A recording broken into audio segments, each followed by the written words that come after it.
Deliveries and navigations are back on test drive. Now, this isn't something to kind of dismiss. This is massive for the game. This is what a lot of people wanted to see. It is what was missing in the game. And now we're back here on Hong Kong Island. We're going to take a look at some of these in today's video. Now, it has felt like it's been the longest time that we've been waiting for navigations, for deliveries in the game, and we've now got it. We've obviously explored a couple over on the Ibiza map. Today, we're going to look at them on the Hong Kong Island map. First of all, we're going to head on over towards a rare contract, and it's a delivery one in the Koenigsegg Agera RS. 6 miles, dry road, clear weather condition, and medium traffic. Now, this is essentially what we want in the game. We want to be able to pick up these cars, deliver them to the destinations, plan the routes, whether it's on a delivery or a navigation, and really look to, what it is we're going to be doing. It's not just one though. We've obviously got another one here, a common contract in the Aston Martin DB11. We've still got 40 minutes should we want to do that one instead of the one that we're currently on, a 5.9 mile dry, clear, medium traffic level delivery. In hiding in here, that looks to be a very difficult one in the SL65 AMG. The reason that one looks so difficult is it's wet and it's a very leery rear wheel drive SL65, but as we can see, we actually get a fair level of rewards for doing these races, and they're not, or these deliveries, sorry, and they're not just small deliveries. This one in particular, 7.2 miles, and it's pretty much what we wanted to see in the game. 6 mile delivery. We want to be coming into the game, spending time perhaps slower than normal, doing these kind of routes up the freeway sections, delivering the cars. This was the heart and soul, in my opinion, of Test Drive 1, Test Drive 2. All the way up here towards the luxury car garage, we know that that's the destination that we're taking this luxury car towards.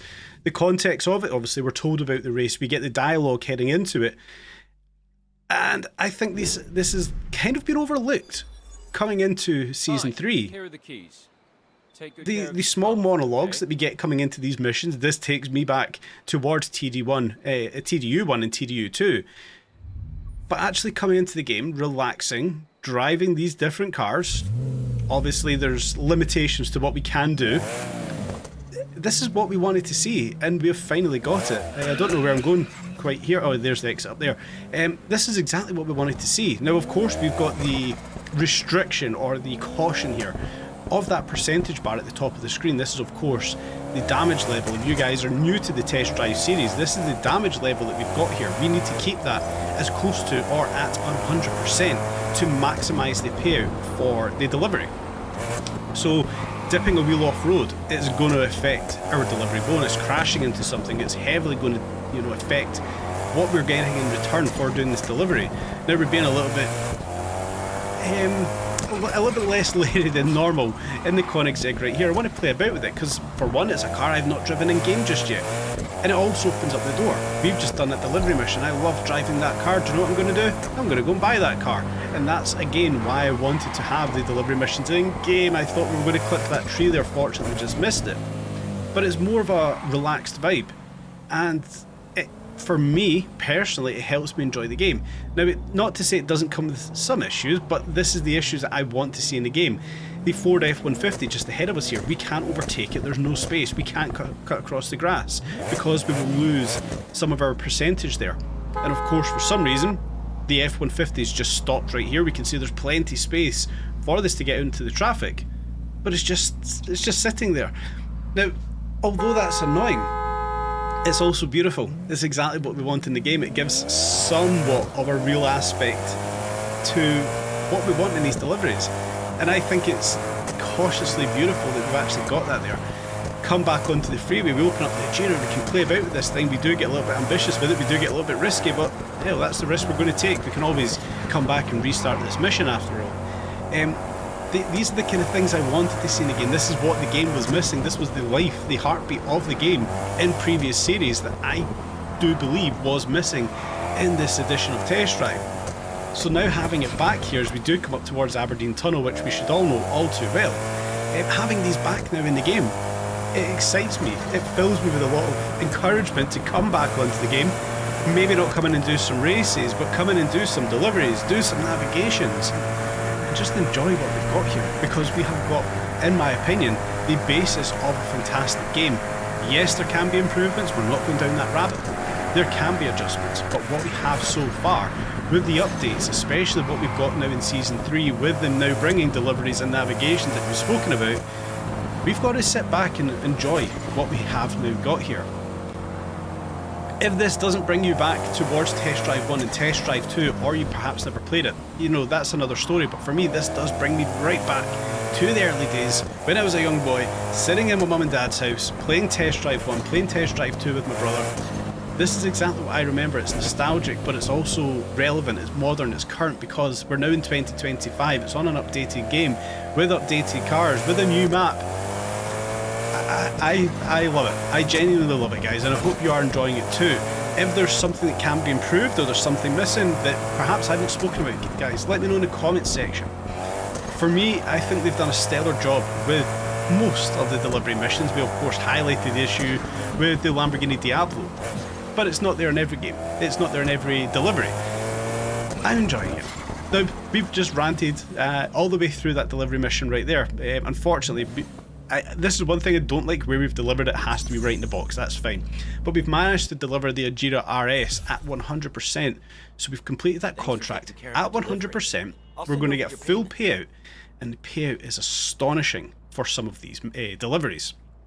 When we actually get to that screen, we should flip over to it round about now. There we go. The payouts we get for some of these delivery missions is astonishing. Now, of course, we completed it at 100%. We got 60,000 credits for delivery. We got 6,000 for simply completing the contract. 66,000 for this one. And people are talking about grinding money in the game. Tell me an easier way. Come in and enjoy a new car that you didn't own. But on top of that, the driving assist bonus, the first time completion bonus, and the first win of the day bonus. 98,200, and this isn't even the best paying out contract. There are more. There's some contracts paying out over 100,000 plus these bonuses, and if people are looking for a way, an enjoyable way to grind money in this game, tell me a better way than coming in and doing the delivery contracts, which we were all waiting for. For me, that all bundles into a good upgrade that was focused in on largely what we were asking for. An easier way to grind money, we've got it. Delivery missions, got it. Navigation missions, we've got it. For me, what they've done here, I think, is absolutely fantastic. But we've now done our first Hong Kong delivery mission. We're going to move over and do our first Hong Kong navigation mission. Now, this will become more difficult on Hong Kong Island. There are some longer ones, there are some shorter ones, but the Ibiza map that we did the first navigation mission on, you know, it's an easier map to navigate. We've obviously spent a lot of time there, and it's a smaller map, there's less roads. On Hong Kong Island, it's a much bigger map. There's a hell of a lot more roads to adjust here, so we do have to plan out our navigation route. We're going to head on over here to finding the way to Chung Hom, a 1.8 mile navigation in a Grand Tourer. Now, of course, this has no RP cap, so you can come in whichever Grand Tourer you choose, as fast or as slow as you want that one to be. Yes, of course, we still have got time limits that we have to kind of reach here, with gold being 2 minutes 10, bronze down at 4 minutes. There's still a sufficient amount of time to complete these races out. With the Grand Tourers I've got here, well, what's the one I enjoy driving the most? It's the Bentley Continental GT, the one I used for the previous navigation mission over on the Ibiza map. So what we can do at this point then is plot out our route. We know where we're going, but how are we going to get there? What's the simplest route? We can start to plan out navigating around the tight little street section, all the way down this freeway section, and then perhaps we need to concentrate on where the car's actually being delivered to. One thing I didn't do all too well, but looking at what we're going to do, we're going to head up the road, come all the way back on ourselves towards that T-junction, take a left, and follow this one down, all the way down the freeway, down to where the car's delivered. And for me, I probably should have focused on a little bit more where the car's actually being delivered to. We'll get to that one shortly. But my car of choice, my weapon of choice, is of course the Bentley GT Continental. I love the car in game. I rather use this than the Porsche Taycan S for all of these reasons. Now, this obviously is very much different to the delivery missions. We don't have to worry about hitting things or going off road slightly. It's not going to affect the payout. What is going to affect the payout is how quickly we do get to this navigation point. Now, as we can see, the target there is 2 minutes 10 as we make a meal of coming onto the freeway. The target there is 2 minutes 10. Sub 2 minutes 10 I believe is going to be very achievable. We obviously had a look at some navigations previously, and the time constraints there aren't overly difficult, especially in a tuned car with upgrades fitted to it, which this Bentley Continental very much is. All the upgrades are fitted to it, and it has got a custom tune that I prefer to have on the GT. So we know we're going to get there in sufficient time. But when we start doing these over and over and over again, we start to find shortcuts, we start to find quicker ways of completing these navigations. And that's exactly what we wanted to have here. Yes, I don't know what happened there with that car on the right hand side crashing into the barrier. This is exactly what I wanted, to come back in without having to perhaps focus on racing, something different in the game, which is navigations, getting to a checkpoint as quickly as we can. But then we come back in and start being more critical, finding the point where we can go shorter, finding little lumps in the road that we can cut across on these missions, and this one here probably will be a highlight of it. At this point we should have turned left right there, cut across the grass, and it will take us in quicker.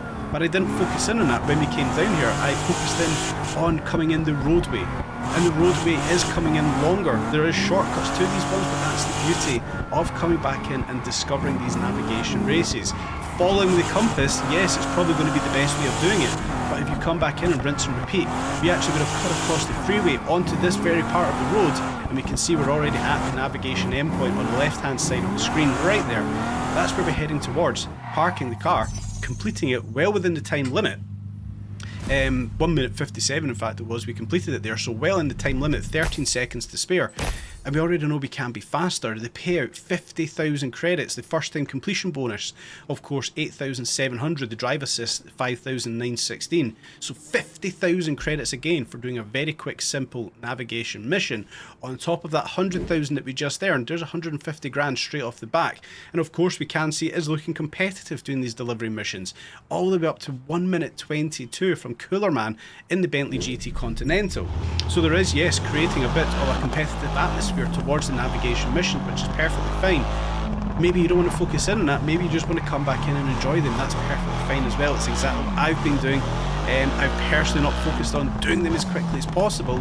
Obviously I've actually done a couple so far, but I'm not focusing in on doing them as quickly as possible. I'm looking at just enjoying the map, enjoying the cars, essentially enjoying the game. I hope you guys have also been doing something similar and enjoying what we have here on Test Drive Unlimited Solar Crown. I hope you've enjoyed today's video. If you have, please do smash up the like button and consider subscribing, guys. Stay tuned for more updates on Test Drive Unlimited Solar Crown.